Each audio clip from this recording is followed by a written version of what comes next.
I tend to worry a lot about our civil liberties. I tend to think that sometimes in the heat of other battles, we forget how fundamental our rights to privacy and our other rights, our right to have democratic oversight, for example, of what spy agencies do, how fundamental those rights are to all the other rights we exercise, whether it's freedom of speech, freedom of assembly, or the core workings of democracy itself. So I thought it was important to touch base with our next guest about that. Shahid Buttar is Director of Grassroots Advocacy for the Electronic Freedom Foundation, or EFF. He's a constitutional lawyer by training. He works at the intersection of community organization and policy reform, and he wrote an informative article a few weeks ago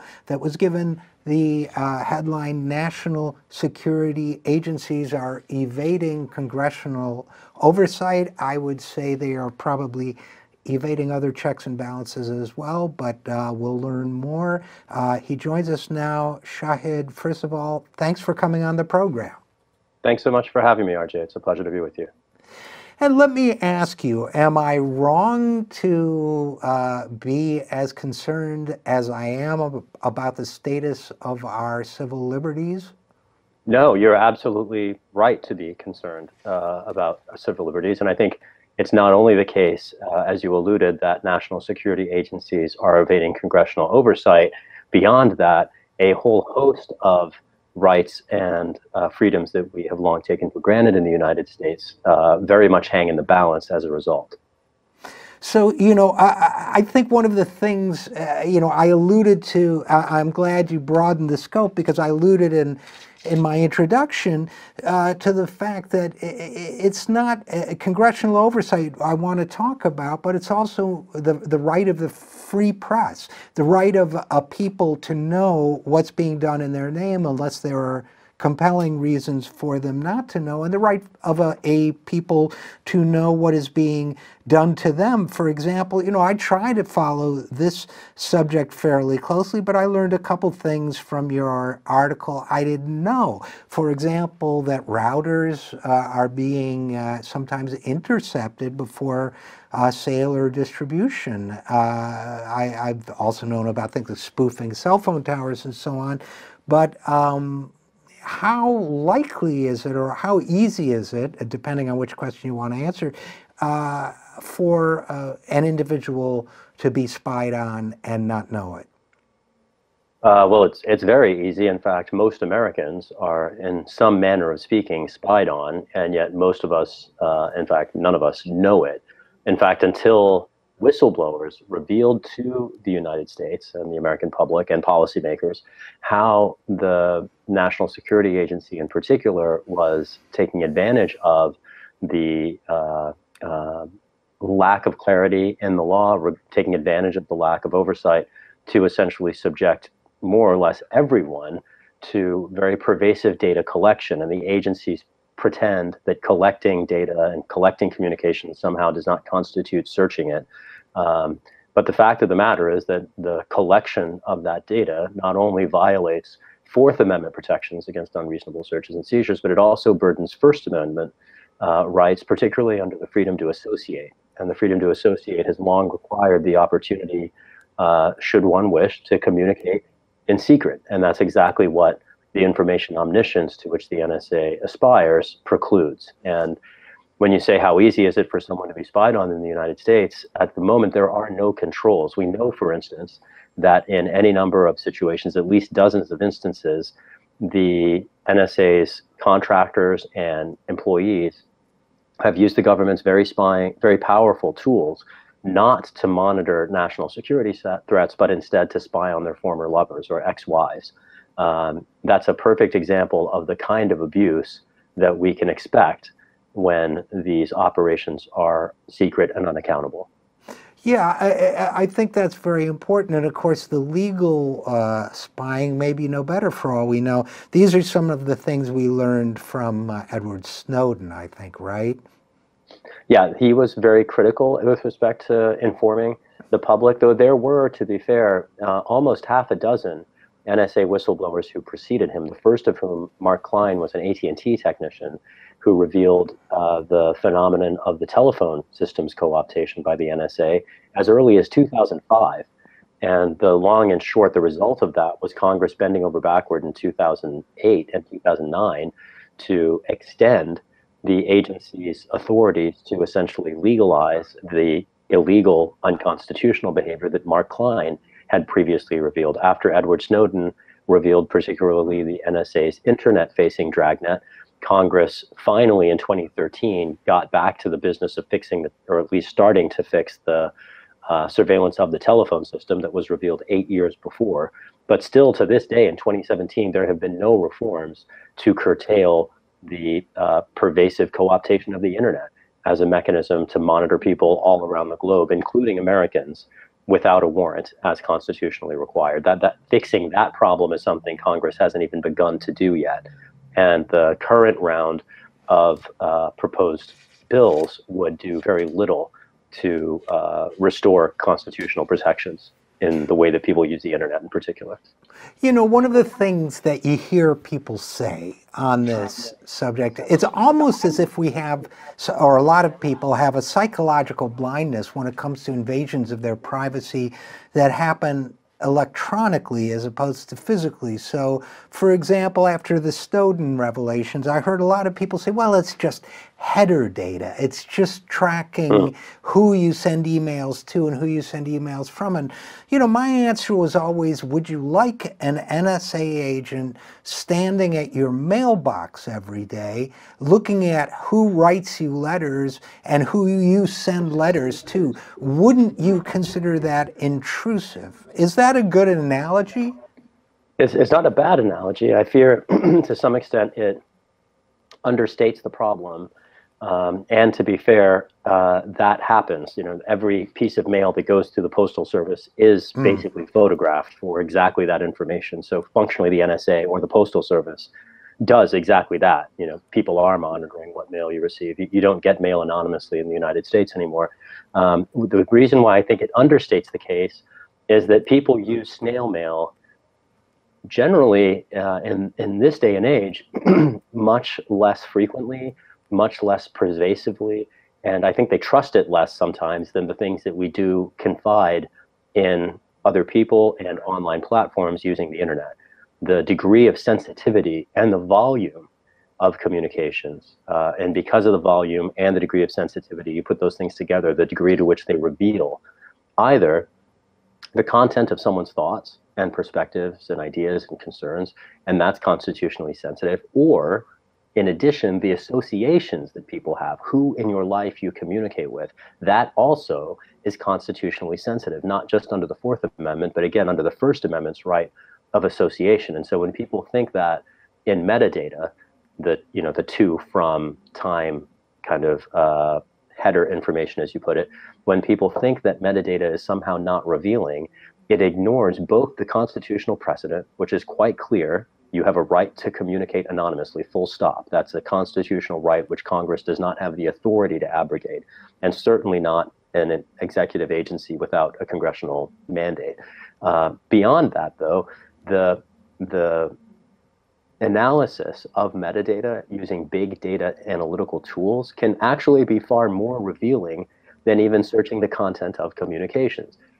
It's easy enough in the content of a communication to essentially mislead someone who's overhearing you.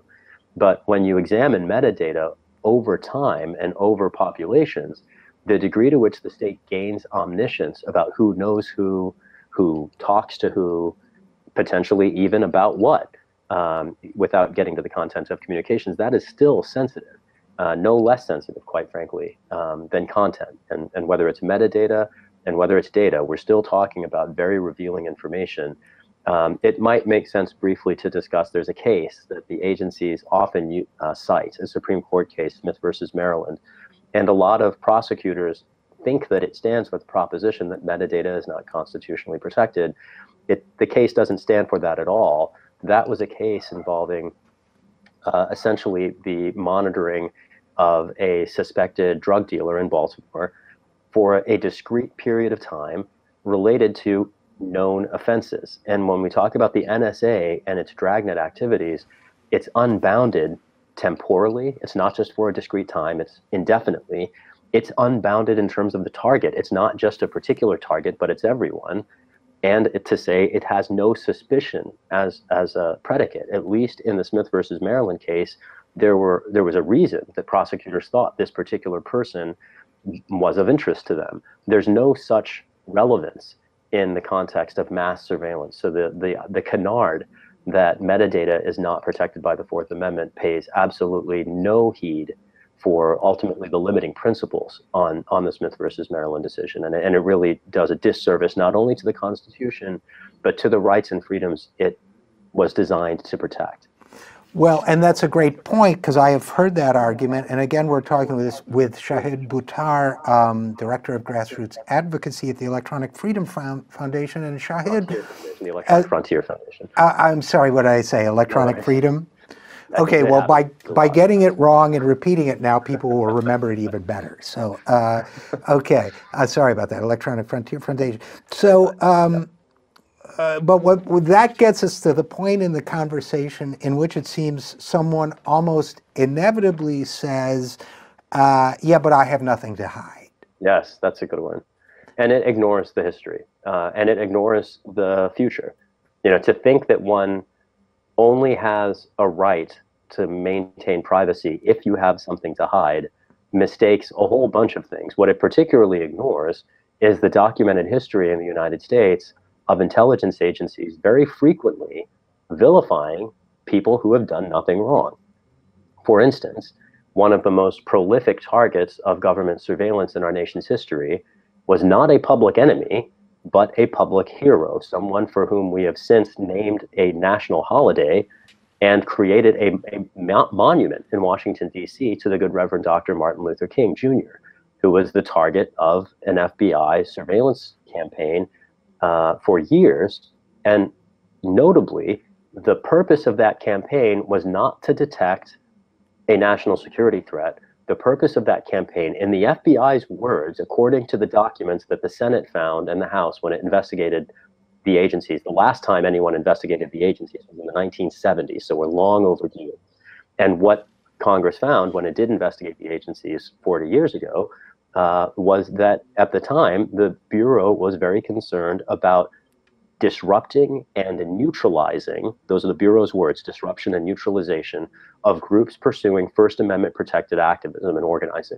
Not just Dr. Martin Luther King's work promoting civil rights in the South and around the rest of the country, but also groups that were, for instance, advocating for Puerto Rican independence, groups that were advocating for the rights of Native Americans, groups that were advocating equal rights for women, groups that were concerned about peace in Vietnam and U.S. foreign policy. All of these different movements were infiltrated and neutralized by the FBI while using powers that they claimed were about national security. All that is to say, you can do nothing wrong and still be very gravely impacted by the illegitimate, unconstitutional use of secret and unaccountable surveillance tools.